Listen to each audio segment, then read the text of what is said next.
কাটছেই না জ্বালানি তেলের সংকট। ফিলিং স্টেশনগুলোতে গ্রাহকের লাইন দীর্ঘ থেকে দীর্ঘতর হচ্ছে। ভোগান্তিতে বাইক চালক ও ভোক্তারা। প্রতিনিধিদের তথ্য ভিডিওতে আরও জানাচ্ছেন সমর ইসলাম। নায়াসিনামাইড ও স্যালিসাইলিক সমৃদ্ধ লিলি ফেস ওয়াশ যা ফেসের ডেড স্কিন সেল দূর করে দেয় দ্বিগুণ ফাস্টার ব্রাইটেনিং।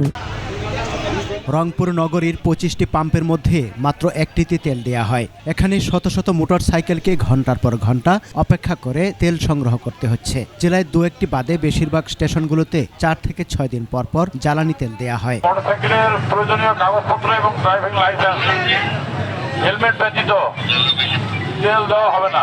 লাইন না থাকার কারণে একটু ভোগান্তি সৃষ্টি হয়েছে। এই দীর্ঘ লাইন, এই লাইনের ফলে যাতে আমাদের ট্রাফিক ব্যবস্থা বিঘ্ন না হয়, জনগণের চলাচলের রাস্তা যাতে স্বাভাবিক থাকে সেটা আমরা নিশ্চিত করছি। ঠাকুরগাঁও জেলাতেও জ্বালানি সংকট চরমে। জেলার সব ফিলিং স্টেশনে পেট্রোল ও অকটেন সরবরাহ বন্ধ রয়েছে।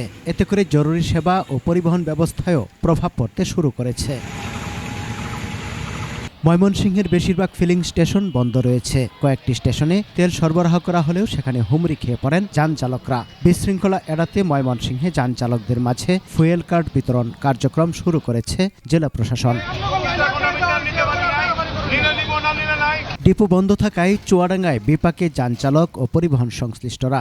এর আগে সীমিত আকারে ফিলিং স্টেশনে জ্বালানি সরবরাহ করা হলেও বুধবার জেলা জুড়ে বন্ধ পেট্রোল, অকটেন ও ডিজেল বিক্রি। গতকাল সরকারি ছুটি ছিল, সাপ্লাই দিইনি। আজকে আমাদের কোটা নাই, কালকে কোটাতে পাবো।